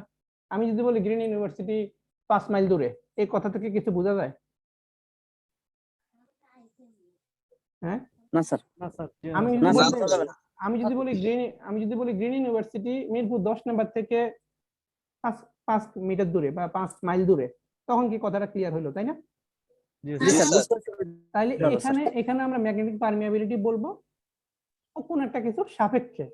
যেমন এই বস্তুটার পারমিয়াবিলিটি শূন্য মাধ্যমে সাপেক্ষে কত, শূন্য মাধ্যমে সাপেক্ষে মানে কোনো একটা কিছুর সাপেক্ষে এটার পারমিয়াবিলিটি কত হবে সেটা। ঠিক আছে, ডেফিনেশনটা পড়ি তাহলে ক্লিয়ার হবে। The degree or extent to which a magnetic field can penetrate or permeate a material is called a relative magnetic permeability. এটা হচ্ছে সেই মাত্রাটা যেটা একটা বডিতে কি পরিমাণ পেনিট্রেট করতে পারবে, মানে পেনিট্রেট মানে কি, মানে পাস করতে পারবে আর কি। আগে এখানে আমরা পেনিট্রেট শব্দটা ইউজ করি নাই, আমরা শুধু পাস শব্দটা ইউজ করছিলাম। পাস বলতে পারেন বা পেনিট্রেট, মানে পেনিট্রেট শব্দের অর্থ কি, মানে ছেদ করা, একই কথা, একই, দুইটা শব্দ একই রকম মিনিং করে, পাস করা বা পেনিট্রেট করা। তো এখানে পেনিট্রেট শব্দটা ইউজ করা হয়েছে, পেনিট্রেট অথবা পারমিট। পারমিট মানে কি, অ্যালাউ করা, তাই না? অনুমোদন দেওয়া, পারমিট করা, আমরা যখন পারমিশন দিছে, তো পারমিশন হচ্ছে নাউন আর পারমিট হচ্ছে ভার্ব। তাহলে এটা হচ্ছে ডিগ্রি অর এক্সটেন্ট, মানে ওই পরিমাণ। ডিগ্রি মানে কি আসলে, ডিগ্রি মানে হচ্ছে এখানে পরিমাণ, বা এক্সটেন্ট হচ্ছে পরিমাণ, ঠিক আছে? To which a magnet can penetrate, magnetic field can penetrate অথবা permit a material is called relative magnetic permeability. মানে একটা ম্যাগনেটটা তার মধ্যে দিয়ে ম্যাগনেটিক ফিল্ড লাইন্সটা কি পরিমাণ, কোন অনুপাতে পাস করতে পারবে, সেটাই হচ্ছে আমাদের রিলেটিভ ম্যাগনেটিক পারমিয়াবিলিটি। উদাহরণ দিলে বুঝবেন। রিলেটিভ ম্যাগনেটিক পারমিয়াবিলিটি আসলে হচ্ছে একটা ratio car magnetic permeability of the material তার সাথে magnetic permeability of free space. Free স্পেসের সাথে যখন আমি সেটাকে রেশিও করব, এই যে সেটা হবে আমার রিলেটিভ ম্যাগনেটিক পারমিয়াবিলিটি। তো আমার ম্যাগনেটটার যে পারমিয়াবিলিটি, সিম্পল পারমিয়াবিলিটি আগের প্রশ্নে যেটা ছিল সেটা হচ্ছে আমার এটা ম্যাটেরিয়ালের সিম্পল পারমিয়াবিলিটি।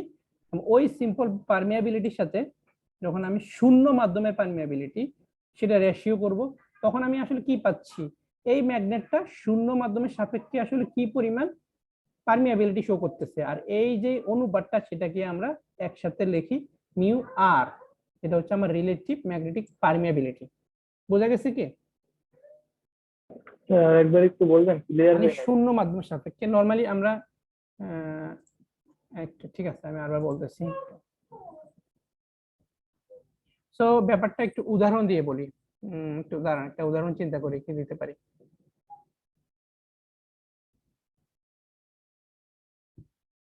তো ব্যাপারটা হচ্ছে এরকম, মনে করেন একটু সিলি উদাহরণ হতে পারে, তারপরও দিতে চেষ্টা করি। মনে করেন আমার কাছে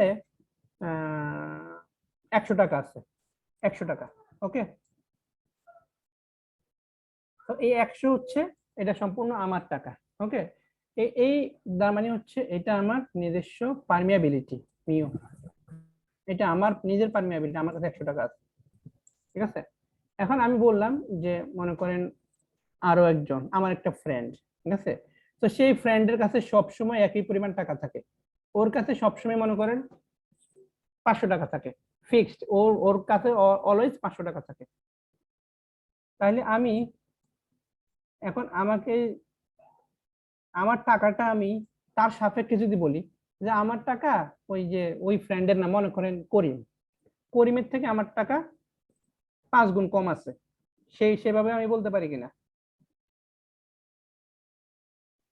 জি জি স্যার। স্যার বলা যায়। তাহলে এইভাবে যদি আমি বলি যে করিমের থেকে আমার কাছে কত আছে, বেশি আছে না কম আছে, তাহলে এই করিমের সাথে যেটা ফিক্সড সবসময় কনস্ট্যান্ট, সবসময় কিন্তু একটা কনস্ট্যান্ট, সেটা হচ্ছে আমার শূন্য মাধ্যমেরটা।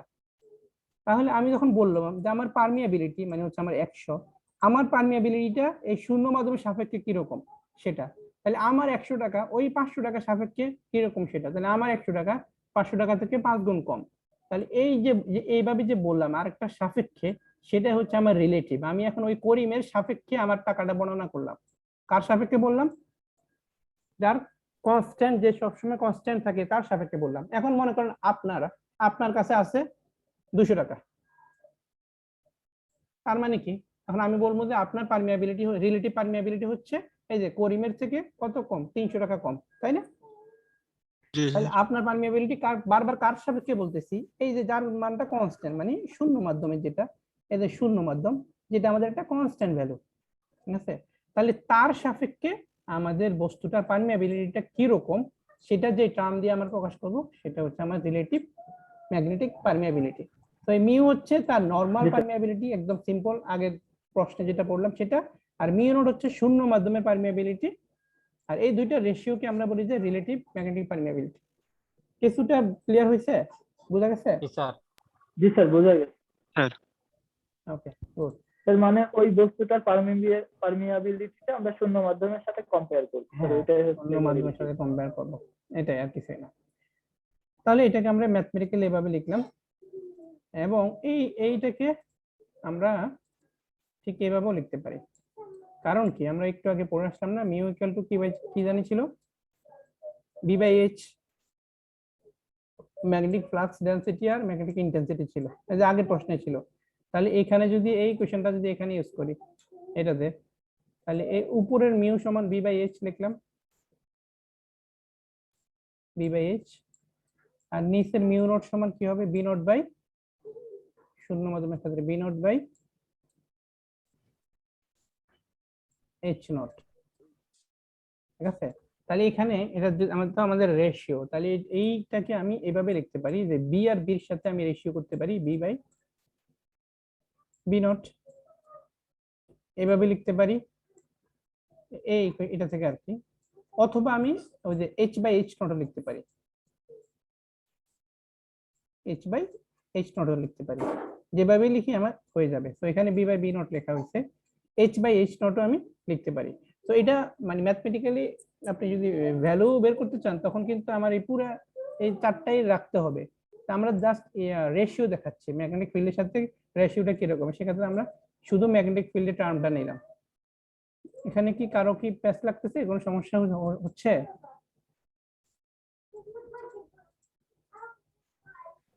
না স্যার, কিন্তু স্যার এখানে যে দেখাচ্ছে যে রিলেটিভ পারমিয়াবিলিটির কোনো একক নাই স্যার, একক নাই। একক নাই কেন? একক নাই কেন? কারণ সেম জিনিসেরই তো রেশিও হচ্ছে, তাই না? সেম জিনিসের উপরে নিচে আছে। পারমিয়াবিলিটি যখন চিন্তা করি, পারমিয়াবিলিটির একক দুই জায়গায় সেম হবে, তো কাটা যাবে। আবার ম্যাগনেটিক ফিল্ডও যদি বলেন, ম্যাগনেটিক ফিল্ড উপরে নিচে দুই জায়গাতে ম্যাগনেটিক ফিল্ড, একক কাটা গিয়ে এটা কোনো একক থাকবে না। ইভেন আপনি যদি ইন্টেন্সিটিও বলেন, উপরে নিচে ইন্টেন্সিটির একক কাটা চলে যাবে, তার মানে পারমিয়াবিলিটির কোনো ম্যাগনেটিক রিলেটিভ ম্যাগনেটিক পারমিয়াবিলিটির কোনো একক থাকবে না।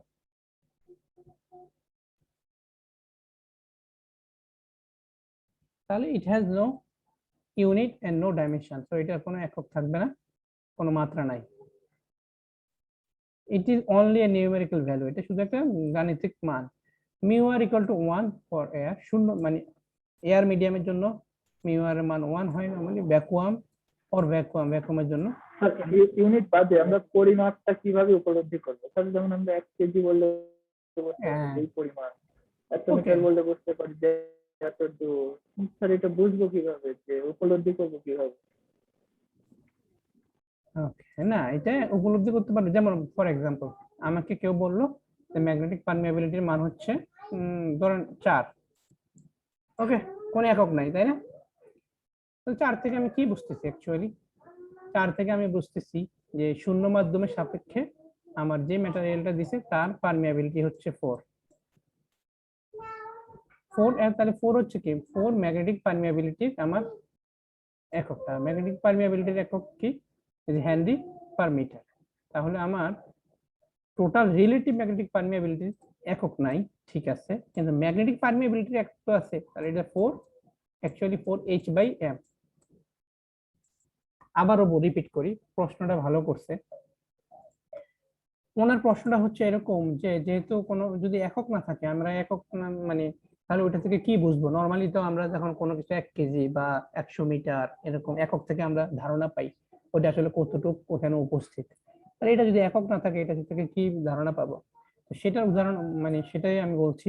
মনে করেন ম্যাগনেটিক পারমিয়াবিলিটির মান বলা হচ্ছে আপনাকে 4, কোনো একক নাই, এটা থেকে আমি কি বুঝবো? এটা থেকে আমাকে বুঝতে হবে, আমার মাথায় থাকতে হবে যে ম্যাগনেটিক পারমিয়াবিলিটি আসলে হচ্ছে এটা, যে একটা বডির ম্যাগনেটিক পারমিয়াবিলিটির সাথে শূন্য মাধ্যমে ম্যাগনেটিক পারমিয়াবিলিটির যে রেশিওটা, সেটা হচ্ছে ম্যাগনেটিক পারমিয়াবিলিটি। তো এটা আমার মাথায় থাকতে হবে, এই রিলেশনটা। তাহলে এই রিলেশন আমার মাথায় আছে বলেই আমাকে যদি কেউ 4 বলে, তাহলে আমি খুব ইজিলি বলে ফেলতে পারি যে 4 মানে হচ্ছে যে ম্যাটেরিয়ালটার রিলেটিভ ম্যাগনেটিক পারমিয়াবিলিটি আমাকে বললো, সেই ম্যাটেরিয়ালটার পারমিয়াবিলিটি হচ্ছে 4 হেনরি পার মিটার। বোঝা গেছে? ওই ম্যাটেরিয়ালটার permeability 4 henry per metre, relative permeability হচ্ছে 4, বাট ওই ম্যাটেরিয়ালটার ম্যাগনেটিক পারমিয়াবিলিটি হচ্ছে 4 হেনরি পার মিটার। ঠিক আছে, তুমি এটা বুঝতে পারছো? আমার সবসময় মাথায় রাখতে হবে এটা। ইভেন শুধু এটা শুধু রিলেটিভ ম্যাগনেটিক পারমিয়াবিলিটি ক্ষেত্রে না, এমন অনেক টার্ম আছে যাদের একক নাই। ঠিক আছে, একক নাই কোন টার্মগুলোর নরমালি দেখা যাচ্ছে সেম টাইপের যখন রেশিও হয়, উপরে নিচে সেম টাইপ যখন থাকে, যেমন এখানে পারমিয়াবিলিটি ম্যাগনেটিক ফিল্ড এরকম উপরে নিচে যদি সেম জিনিস থাকে তাহলে তার একক থাকে না। ঠিক আছে, তো এই ধরনের গুলো থেকে আমি বুঝতে হইলে আমাকে ওই যে এই রেশিও গুলো আমাদেরকে মাথায় রাখতে হবে। যেমন আমাকে এখানে যদি ম্যাগনেটিক পারমিয়াবিলিটি বলে ম্যাগনেটিক ফিল্ডের সাপেক্ষে যদি আমি বলি, তাহলে আগের যে উদাহরণটা আছে মনে করেন এটাকে যদি আমি ম্যাগনেটিক ফিল্ডের সাপেক্ষে যদি বলতাম, তার মানে আমি বলতাম যে ম্যাগনেটের ম্যাগনেটিক পারমিয়াবিলিটিটা 4 আমাকে বলা হলো, সেই ম্যাগনেটের আসলে ম্যাগনেটিক ফিল্ডের মান হচ্ছে 4 টেসলা, শূন্য মাধ্যমের সাপেক্ষে অবশ্যই। ঠিক আছে, ওকে, তো আমরা আগাই। এরপর হচ্ছে ম্যাগনেটিক ম্যাটেরিয়ালস এন্ড টাইপস। এই ম্যাগনেটিক ম্যাটেরিয়াল গুলার বিভিন্ন ধরনের আছে। ঠিক আছে, এই যে ম্যাগনেটিক রিলেটিভ ম্যাগনেটিক পারমিয়াবিলিটি যেটা পড়লাম, তার উপরে ডিপেন্ড করে আমরা এগুলাকে বিভিন্ন ভাগে ভাগ করতে পারি। যেমন অনেক ম্যাটেরিয়াল আছে যেগুলো ম্যাগনেটিক পারমিয়াবিলিটির মানটা 1 থেকে ছোট হয়, সেগুলোকে আমরা বলি যে ডায়াম্যাগনেটিক। যেগুলো 1 থেকে বড় হয় সেটাকে বলি যে আমরা প্যারাম্যাগনেটিক ম্যাটেরিয়াল। যেগুলো 1 থেকে অনেক বেশি বড় হয়, যেগুলো রিলেটিভ ম্যাগনেটিক পারমিয়াবিলিটিটা, সেগুলো হচ্ছে আমার ফেরোম্যাগনেটিক।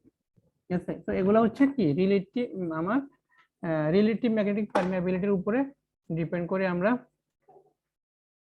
যদি ভাগ করি মানে ক্লাসিফিকেশন করি, সেক্ষেত্রে ডায়াম্যাগনেটিক, প্যারাম্যাগনেটিক এবং ফেরোম্যাগনেটিক, এবং এগুলার প্রত্যেকটা উদাহরণও দেওয়া আছে। ঠিক আছে, সেটা জাস্ট একটু মনে রাখবেন যে রিলেটিভ ম্যাগনেটিক পারমিয়াবিলিটির মানটা কিরকম হলে সেটাকে কি ধরনের ম্যাটেরিয়াল বলে। আর 1 যখন 1 সবসময় শূন্য মাধ্যমের জন্য। ঠিক আছে, শূন্য মাধ্যমের ক্ষেত্রে 1 হয়। তো 1 থেকে বড়, 1 থেকে ছোট, 1 থেকে একেবারে বেশি বড়, এর উপর ডিপেন্ড করে আমরা ডায়াম্যাগনেটিক, প্যারাম্যাগনেটিক, ফেরোম্যাগনেটিক করলাম।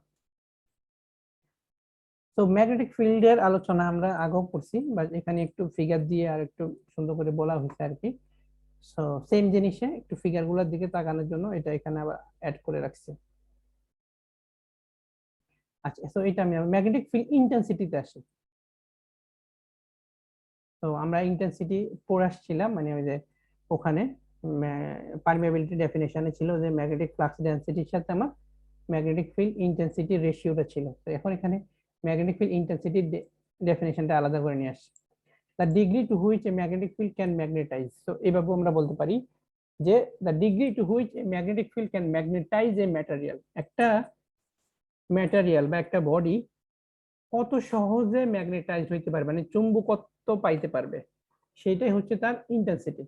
ঠিক আছে, সো মানে এখানে যদি আবার বলি যে একটা ম্যাটেরিয়াল মানে এটা কত সহজে ম্যাগনেটাইজড, মানে চুম্বকীয় গুণাবলী অর্জন করতে পারবে, সেটাই হচ্ছে আসলে তার ইন্টেন্সিটি। যেমন সে যদি খুব সহজে আমার ম্যাগনেটাইজড হয়ে যায়, তার মানে ওটার কি ইন্টেন্সিটিটা খুব বেশি। আর একটা ম্যাটেরিয়াল মনে করেন কি বলবো কাঠ ওই ধরনের যেগুলাকে আসলে আপনি চুম্বকে পরিণত করতে হইলে মানে অলমোস্ট ইম্পসিবল, তার মানে কি ওটার আসলে ইন্টেন্সিটি একেবারেই নাই, জিরো, এই ধরনের আর কি।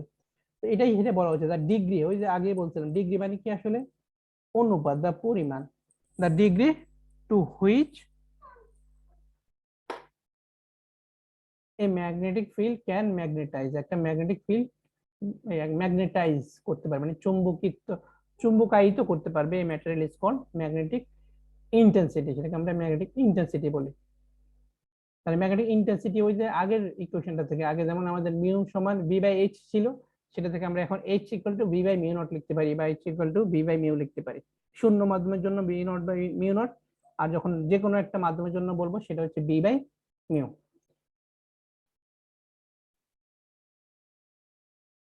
তো বোঝা গেছে কি ম্যাগনেটিক ফিল্ড ইন্টেন্সিটিটা কি? জি স্যার। আচ্ছা, তাহলে মোটামুটি বলতে পারেন যে ম্যাগনেট রিলেটেড একদম বেসিক যে টপিক গুলা সেটা অলমোস্ট আলোচনা করা হয়ে গেছে। এবার একটু আরেকটু আপডেটেড যাব।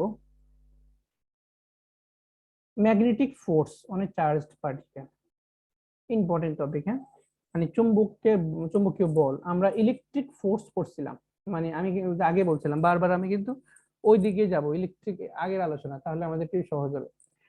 ইলেকট্রিক ফোর্স কি ছিল? ইলেকট্রিক ফোর্স ছিল একটা ইলেকট্রিক ক্ষেত্রের মধ্যে, তড়িৎ ক্ষেত্রের মধ্যে একটা চার্জ পার্টিকেল থাকলে ওইটা আসলে যেই বল অনুভব করবে সেটাই ছিল আমাদের electric force. F equal to q E ছিল, এটা ছিল F equal to q E, এরকম ছিল। কিউ চার্জের একটা চার্জ পার্টিকেল যেমন আমার ইয়াতে রাখা হইতো, ক্ষেত্রের মধ্যে রাখা হইতো, সেটা যে ফোর্সটা আমরা অনুভব করতো সেটা আমরা বলতাম ইলেকট্রিক ফোর্স। তাহলে ম্যাগনেটিক ফোর্সটা same. Consider a charged object having a charge is projected in a uniform magnetic field of flux density with velocity. The magnetic force acting on the object is, তাহলে এখানে magnetic ফোর্সটা হবে F equal to Q V cross B, ঠিক আছে? So দেখো এখানে একটু খেয়াল করেন, ফিগারটা খেয়াল করেন। তো এটা হচ্ছে আমার একটা টোটাল একটা ম্যাগনেটিক ফিল্ড। ওকে, সো এই ম্যাগনেটিক ফিল্ডের মধ্যে একটা চার্জ, ফিগারটা একটু ভালো করে খেয়াল করেন, হ্যাঁ, তাহলে দেখবেন যে ইজি হয়ে গেছে। এটা একটা আমার একটা ম্যাগনেটিক ফিল্ড আছে এখানে, এই ম্যাগনেটিক ফিল্ডের মধ্যে আমি একটা চার্জ প্লাস কিউ রাখলাম, যেটা আমার এই ভি ভেলোসিটিতে এইদিকে মুভ করতেছে।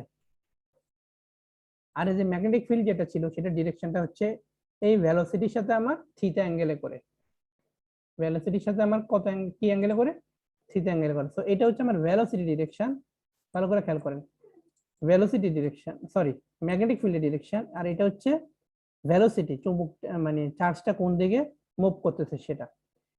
এইরকম একটা কন্ডিশন যদি থাকে, আবার এখানে যদি আমি আলাদা করে আঁকি যে একটা ম্যাগনেটিক ফিল্ডের ডিরেকশন হচ্ছে এদিকে, আর আমার যে চার্জ প্লাস কিউ আমি যেটা বলতেছি সেটা হচ্ছে আমার এইদিকে এরকম এই অ্যাঙ্গেলে, আর ভেলোসিটিটা এইদিকে, এই দুটা মধ্যবর্তী অ্যাঙ্গেল যদি থিটা হয়, তাহলে সেই ক্ষেত্রে আমার ম্যাগনেটিক ফোর্সের মানটা কিরকম হবে সেটা।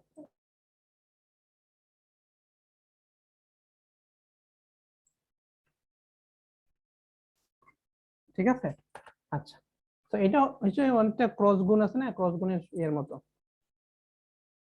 এখন এটা কি, এটা নির্দিষ্ট, হ্যাঁ বলেন স্যার। আমি শুনতে পাইনি স্যার। এই তাহলে স্যার আমাদের যদি জিজ্ঞাসা করা হয় যে magnetic force on charge particle এটা কি স্যার, তাহলে ওকে কোন ভাবে বলবো স্যার আমরা? একটা magnetic force on charge particle থেকে সিম্পল যদি আপনি সাধারণভাবে ডেফিনেশন দিবেন প্রথমে, সেটা হচ্ছে যে একটা ম্যাগনেটিক ফিল্ডের মধ্যে একটা চার্জ পার্টিকেল রাখলে সেটা যেই ফোর্সটা অনুভব করবে সেই ফোর্সটা হচ্ছে তার ম্যাগনেটিক ফোর্স। একদম ইলেকট্রিক ফোর্সের সাথে মিল করে করে সংজ্ঞা দিবেন। ইলেকট্রিক ফোর্সে যেরকম ছিল এখানে সেরকম, এখানে জাস্ট ইলেকট্রিক ফিল্ডের জায়গায় ম্যাগনেটিক ফিল্ড বসাই দিবেন, আর কিছু হয় না। ম্যাথমেটিক্যালি গিয়ে এটার মধ্যে ব্যাপার আছে, সেটা আর আগের মতো হবে না, ঠিক আছে? সো ম্যাথমেটিক্যালি চিন্তা করতে হলে আমাদের চিন্তা করতে হবে এরকম যে একটা ভেলোসিটি আমি ধরলাম এইদিকে আর একটা ম্যাগনেটিক ফিল্ড ডিরেকশন এইদিকে, তাহলে আমার এটা হবে এই যে এই ডিরেকশনটা সেটা হবে আমার ম্যাগনেটিক ফোর্সের ডিরেকশন, যেটা এই দুইটার সাথে লম্ব হবে। এই দুইটার সাথে কি এই ভি আর এই ভি এই দুইটার সাথে কি লম্ব হবে। এটা যদি বোঝার চেষ্টা করেন, একটা উদাহরণ চিন্তা করতে পারেন। মনে করেন আপনার হাত, আপনার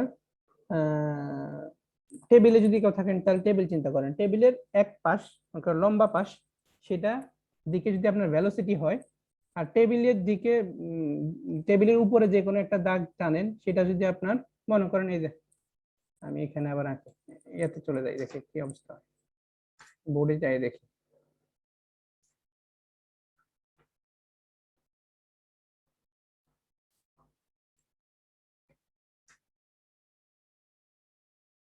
সো মনে করেন এটা আপনার টেবিল, ওকে। জি স্যার। তো এই টেবিলের এটা হচ্ছে আপনার দৈর্ঘ্য, নিচের সাইডটা দৈর্ঘ্য, ওইটা হচ্ছে প্রস্থ, বড়টা দৈর্ঘ্য ছোটটা প্রস্থ। তাহলে এখন আমি বলতেছি যে আমার এই জায়গা থেকে আমি শুরু করি, যে আমার একটা চার্জ পার্টিকেল এখানে আছে প্লাস কিউ, পুরাটা কিন্তু একটা এর মধ্যে ম্যাগনেটিক ফিল্ডের মধ্যে বিবেচনা করছে, পুরা সরি এই পুরো জিনিসটা আমার একটা ম্যাগনেটিক ফিল্ডের মধ্যে অবশ্যই, ঠিক আছে। তাহলে আমার এখানে এই ম্যাগনেটিক ফিল্ড একটা প্লাস চার্জ আছে, এবং আমি সেটা বলতেছি এই চার্জটা আমার এই যে দৈর্ঘ্য বরাবর এই ডিরেকশনের দিকে যাচ্ছে। তো বলতে পারেন টেবিলের এক কিনারা দৈর্ঘ্যের দিকে চার্জটা মুভ করতেছে। আর এই যে বড় যে সার্কেল দিয়ে যে ম্যাগনেটিক ফিল্ডটা টানলাম, সেই ম্যাগনেটিক ফিল্ডটা হচ্ছে ডিরেকশনটা আমি যে কোনো দিকে আমি ধরে নিলাম যে ম্যাগনেটিক ফিল্ড ডিরেকশনটা হচ্ছে এইদিকে, ম্যাগনেটিক ফিল্ডটা হচ্ছে আমার এইদিকে। তো এই যে লাল যেটা মনে করেন পুরা সব ম্যাগনেটিক ফিল্ড আমার, সরি লাইনটা একটু ইয়ে হয়ে গেছে, বাঁকা হয়ে গেছে। সবগুলো ম্যাগনেটিক ফিল্ড এখন ডিরেকশন মনে করেন আমার এরকম, মানে এই অ্যাঙ্গেলে এরকম ডিরেকশনে, এগুলো সব হচ্ছে ম্যাগনেটিক ফিল্ডের ডিরেকশন ভি, ঠিক আছে।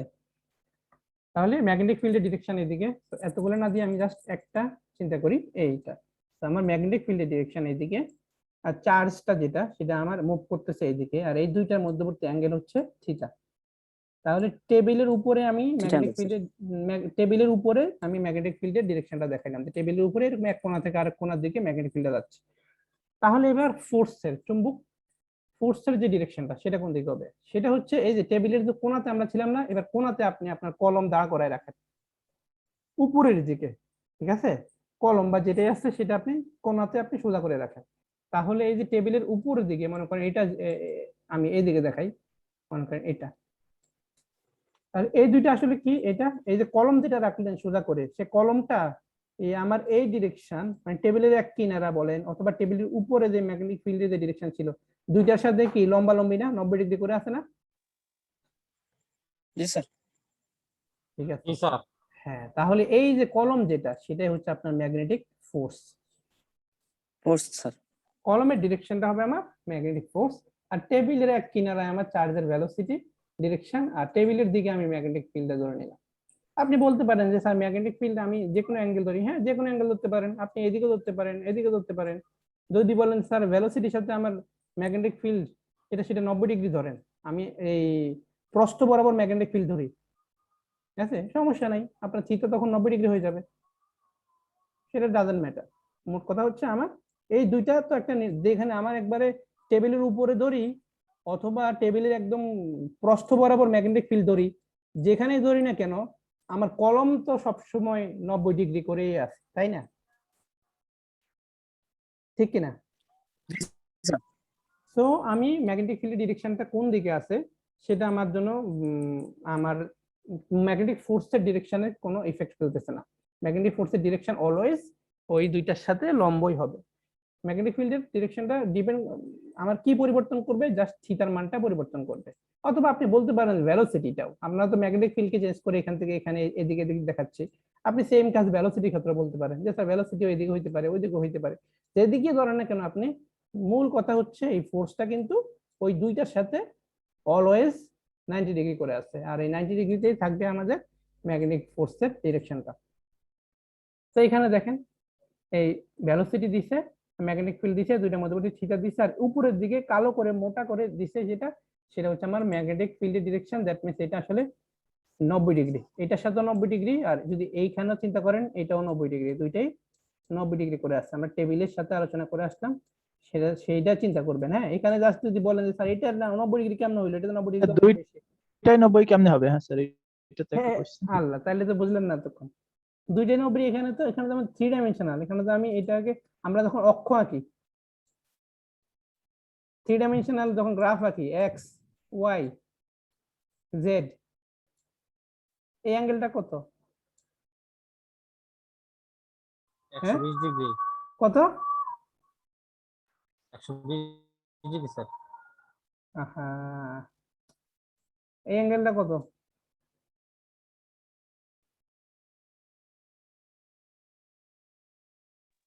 স্যার এইগুলা করে তো 90 করে 300। 180 ডিগ্রি স্যার। কোনটা এটা? এক্স ওয়াই জেড যখন এটা আমরা তো 120 তো 180 ডিগ্রি করে।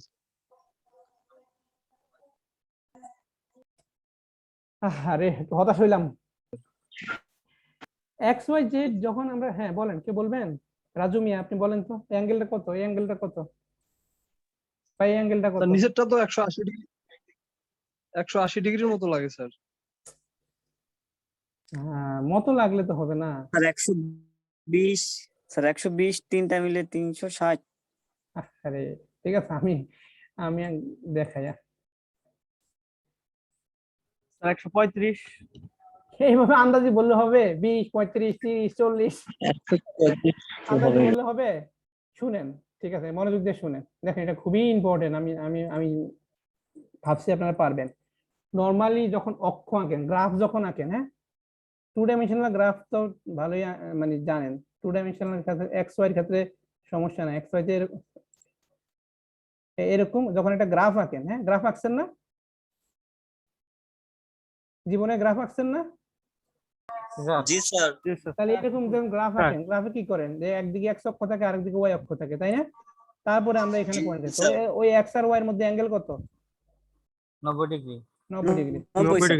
ঠিক আছে। তো এই যে গ্রাফের মধ্যে আপনি এক্স ওয়াই আঁকলেন, এটা কি 2 ডাইমেনশনাল, তাই না? 2 ডাইমেনশনাল, জি, স্যার। দ্বিমাত্রিক, দ্বিমাত্রিক। কিন্তু বাস্তবিকে কোনো বস্তুই তো দ্বিমাত্রিক না, সব প্রত্যেকটাই ত্রিমাত্রিক, মানে 3 ডাইমেনশনাল। যেমন আপনি আপনার মোবাইল নেন, আপনার মোবাইলটা নেন, মোবাইলে কি আছে? দৈর্ঘ্য আছে, প্রস্থ আছে, উচ্চতা আছে না? জি স্যার, আছে তো স্যার। জি স্যার। তাহলে আপনি যদি দৈর্ঘ্যকে এক্স বলেন, হ্যাঁ, আর প্রস্থ যেটা আছে মনে করেন সেটাকে ওয়াই বললেন, তাহলে উচ্চতাটাকে কি বলবেন? উচ্চতা, একটা তো দৈর্ঘ্য গেল, একটা প্রস্থ গেল, উচ্চতা, সে উচ্চতাটাকে আমরা Z জেড। তাহলে এবার বলেন আপনার দৈর্ঘ্য আর প্রস্থের সাথে যে উচ্চতাটা, সেটা কত অ্যাঙ্গেল করে আছে? স্যার এটাও 90 ডিগ্রিতেই থাকবে। 90 ডিগ্রি স্যার। এই তো এতক্ষণ পরে গিয়ে কথাটা বললেন। এইটা আমার এই কাগজে আমি আঁকলাম বলে আমার এই অ্যাঙ্গেলটা 90 থেকে বড় দেখা যায়, কিন্তু আসলে বাস্তবে কিন্তু আমার এটা 90, আমার এইটাও 90, প্রত্যেকটা অ্যাঙ্গেল এখানে 90। আপনি আপনার ঘরের কোণা চিন্তা করেন, আপনি ঘরের কোণা থেকে এক সাইডের ফ্লোর আপনার একটা অক্ষ দেন, আরেক সাইড ফ্লোর আরেকটা অক্ষ দেন, আরেকটা উপরের দিকে আরেকটা অক্ষ দেন, তাহলে এই কোণা থেকে এবার 3 অক্ষের দিকে অ্যাঙ্গেল চিন্তা করেন, দেখেন সবগুলো 90 ডিগ্রি কিনা। জি স্যার, বোঝা গেছে এখন। জি স্যার। তাহলে বুঝতে পারছি, এটা একটু ডাউট ছিল স্যার, এই জন্য তাহলে জিজ্ঞেস আপনারা যেভাবে অ্যাঙ্গেল দেখে চোখের আনুমানিকে বলতেছিলেন স্যার 120 মনে হয়, 130 মনে হয়, 135 মনে হয়, ঠিক আছে, সেটা কি সেটা আমরা হবে মনে না? করছি যে এটা ওই 360 ডিগ্রি আর কি, না, টোটাল তো সার্কেলটা। এটা হচ্ছে অক্ষ। সবসময় মনে রাখবেন অক্ষগুলো সবসময় নিজেদের মধ্যে 90 ডিগ্রি করে থাকে।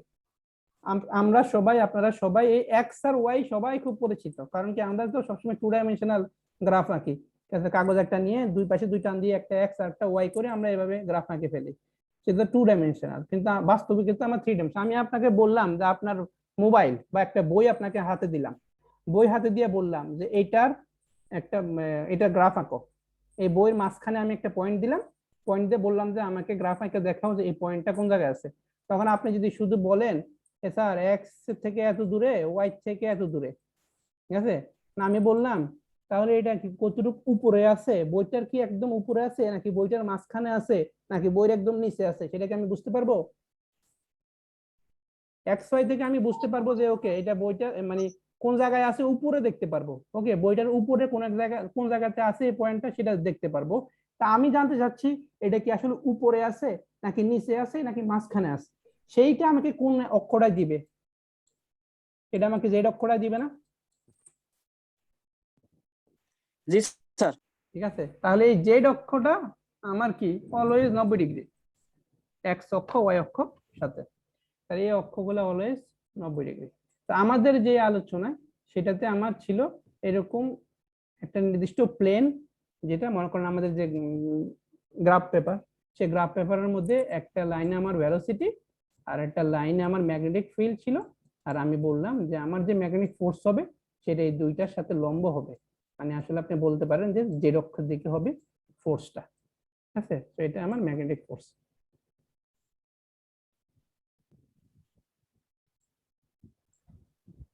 ওকে, সো এখন আমরা তাহলে ম্যাগনেটিক ফোর্সের ইকুয়েশনটা হবে আমাদের F = Q V cross V, ওই ভেলোসিটি আর ম্যাগনেটিক ফিল্ডের যে ক্রস গুণ হবে, সেই ক্রস গুণের সাথে আমার চার্জের অবশ্যই মান, চার্জের মানটা যখন আমরা গুণ করব তখনই সেটা আমরা ম্যাগনেটিক ফোর্স পেয়ে যাব। ঠিক আছে, তাহলে F = Q VB sin θ। আমরা কি জানি A ক্রস B সমান KB sin θ হয়, তাই না? A ক্রস B এর সূত্র কি জানি? A ক্রস B হচ্ছে AB sin θ। A dot B কি?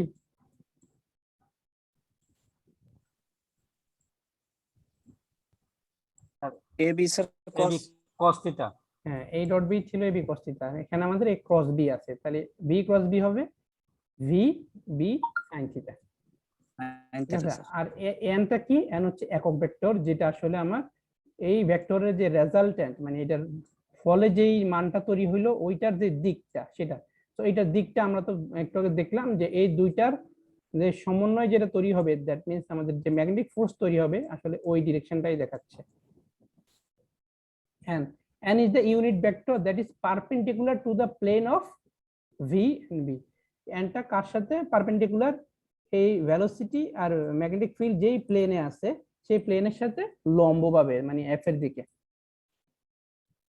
and used to describe the direction of magnetic force, তাহলে nটা আমার ম্যাগনেটিক ফোর্সের ডিরেকশনটা আসলে নির্দেশ করতেছে nটা। তো আপনি n এখানে সুন্দর করে বসা দিতে পারেন, n হচ্ছে আসলে আমার এই ডিরেকশনটাকে নির্দেশ করতেছে। আচ্ছা, এবার বললাম, এবার আসেন যদি আমরা এখন এই ইকুয়েশনটা থেকে অনেক কিছু আমরা ধারণা পাইতে পারি। যেমন আমি বললাম যে টোটাল ম্যাগনেটিক ফোর্সের মানটা ম্যাক্সিমাম হবে কখন, এই ম্যাগনেটিক ফোর্সের মানটা সবচেয়ে বেশি হবে কখন, সেটা ডিপেন্ড করে কার উপর? থিটার মানটা। যেমন সাইন কত ডিগ্রি মান সবচেয়ে বেশি?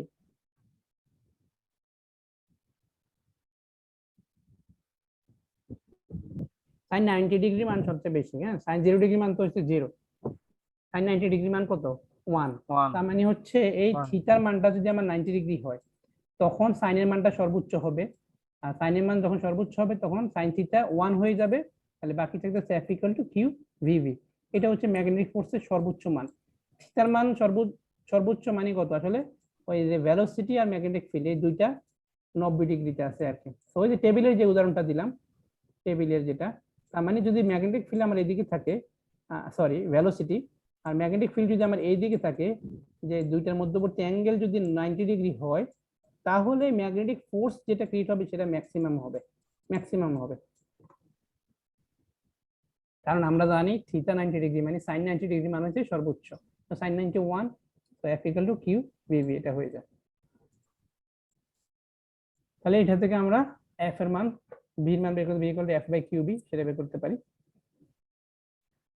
So V is called the magnetic field induction which can be defined as, so এখান থেকে আমরা আবার ম্যাগনেটিক ফিল্ডের ডেফিনিশনটাও দিতে পারি। ঠিক আছে, the force on a unit positive charge moving perpendicular to the magnetic field, একটা একক চার্জের একটা চার্জের বডি যদি ম্যাগনেটিক ফিল্ডের সাথে 90 ডিগ্রি করে মুভ করে তখন সেটা যে ম্যাগনেটিক ফোর্সটা অনুভব করবে সেটা হচ্ছে আমার ম্যাগনেটিক ফিল্ড। কারণ এই ইকুয়েশনটা আমরা আসছে কোথায় থেকে? যখন আমরা ধরছি যে এই V আর V দুইটা আসলে 90 ডিগ্রি, দ্যাট মিন্স থিটা যখন আমার 90 ডিগ্রি ছিল সেটা। সো এটা রিডিং পড়তে হবে, রিডিং পড়লে ক্লিয়ার হবে। হ্যাঁ, আচ্ছা এই ম্যাথটা দেখি। ঠিক এই ইকুয়েশন দিয়ে আমরা, ম্যাথ খুবই ইম্পর্টেন্ট, হ্যাঁ পরীক্ষা আসবে কিন্তু কোনো না কোনো ভাবে ম্যাগনেটিক ফোর্সের ইকুয়েশন বা এটা পরীক্ষা আসেই। ওকে, সো খুবই ইম্পর্টেন্ট। একটা ম্যাথ দেখি, মোটামুটি আজকে শেষ করার চেষ্টা করব। একটা ইলেকট্রন, ওখানে আমরা স্যার ব্রেক দিবেন, নামাজে যাব স্যার। ব্রেক দিব না, একবারে শেষ করে দিব। স্যার 5-7 মিনিটে কি শেষ করতে হ্যাঁ পারবেন হ্যাঁ, স্যার? এই যে ম্যাথটা শেষ করে দিব, কারণ এর পরে যে টপিকটা আমার সেটা একটু ম্যাথমেটিক্স, মানে একটা বড় প্রশ্ন, তো ওইটা আমি শুরু করতে যাচ্ছি। স্যার হুম, স্যার স্যার তাহলে আমি লিভ নিলাম, ওই রেকর্ডিং দেখে নিব নিমেরটা। আচ্ছা, নামাজের জামাত কয়টা? 8:30? স্যার হ্যাঁ স্যার। স্যার। আচ্ছা ঠিক আছে, যারা জামাতে যাবেন তারা যাইতে পারেন। আচ্ছা, এই ম্যাথটা আমি তাহলে পরের দিনে শুরু করে দিব, ঠিক আছে? Simple math. হ্যাঁ স্যার পরের দিন করি। স্যার তুমি এটাই ভালো হবে পরের স্যার। দিন এখানে শেষ করে জি দেন স্যার, স্যার। ওই ক্লাসের ফার্স্ট টাইমে স্যার শুরু করলে ভালো হবে স্যার। হ্যাঁ, কারণ পরের টপিকটা আমি আজকে শুরু করবো না, ওইটা ম্যাথমেটিক্স রিলেটেড, ঠিক আছে? সো জি স্যার। ওয়ালাইকুম আসসালাম।